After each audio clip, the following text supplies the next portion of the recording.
Good evening. This is CTV News for Tuesday, July 26th. I'm Denise Douglas. And I'm Byron Scott. Glad to have you with us tonight.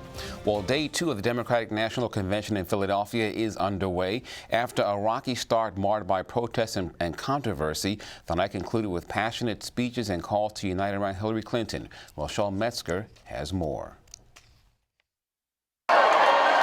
Day 1 of the Democratic Convention is in the books, a dramatic first day of infighting and protests by Bernie Sanders supporters, ending with speeches by the Senator and First Lady Michelle Obama, shifting the focus to defeating Republican nominee Donald Trump. We need leadership which brings our people together and makes us stronger, not leadership which insults Latinos and Mexicans, insults Muslims and women, African Americans and veterans. Based on her ideas and her leadership, Hillary Clinton must become the next president of the United States.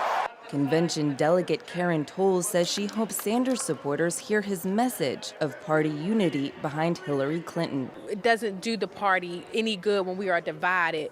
Look at the alternative. The First Lady made her case for Clinton by invoking themes of motherhood and family. When I think about the kind of president that I want for my girls and all our children, that's what I want.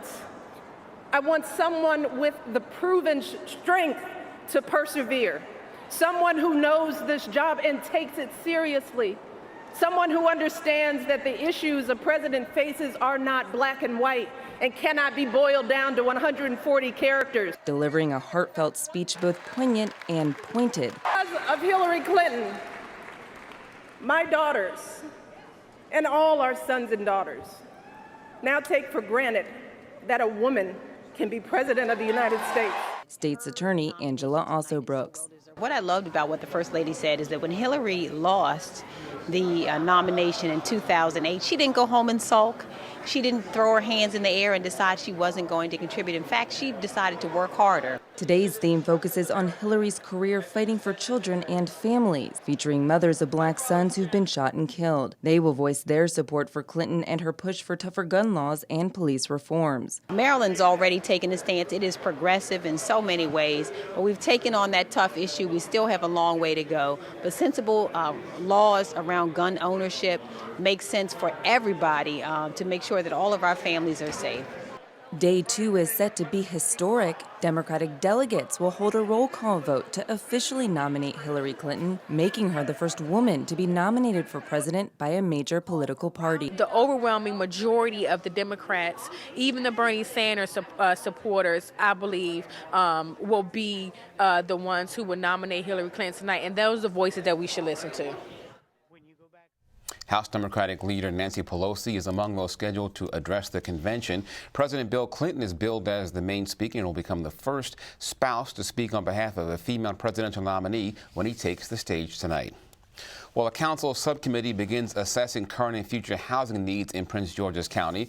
The group is considering barriers to home ownership and affordability, unique challenges in the county, and much, much more. Yes, sir. So what you thinking? Several housing plans have done resident surveys where they actually say, we want to know in Prince George's County, not only how many units do we have, of what type, and where are they located, and what's the income level required to sustain them today, but also, according to our residents, how big are their families? How big do they think their families will be in 3 years? So having a resident survey that not only looks at just the units, but also the people who comprise Prince George's County can be a very valuable way to establish a baseline and also to get information for which a research or a data consultant may be very helpful. Exactly. So. The work group will present a preliminary report to the council on or before December 1st. The final report is due by July 1st of 2017. Friends, family, and co-workers gather to pay their respects to a fallen firefighter. A viewing of 46-year-old Christopher Hill was held at Borgward Funeral Home this afternoon in Beltsville. Fire officials say Hill fought a heroic battle with cancer. Firefighter medic Lieutenant Chris Hill was a 14-year member of the Prince George's County's Fire and EMS Department. He came to us after having served in the Army. He was a member of the Old Guard at Arlington National Cemetery. tremendous person, a great leader. He worked his way up through the ranks to the rank of lieutenant. Tomorrow, during the funeral service, Fire Chief Bayshore will make him the rank of a captain. We cooked all sorts of exotic meals, you know, between, well, I say exotic, but macaroni and cheese pizza and, you know, good stuff like that. And there was never a dull moment. We had a lot of fun. And when we went on calls, you know, Chris taught me a lot about the fire service. He taught me, you know, about how to handle calls. And, you know, when we had tough calls, he was always there for me. And Hill leaves behind a wife and 2 children. If you'll be driving through Upper Marlboro tomorrow, keep in mind that along with the services for Christopher Hill, who we just told you about, there will also be a funeral taking place for Redskins superfan Chief Z. Both churches are 1.5 miles apart, and that is 11 o'clock in the morning. That means there will be more traffic than normal along the Largo Road and also along Watkins Park Drive. So give yourself some extra time to travel or take another route.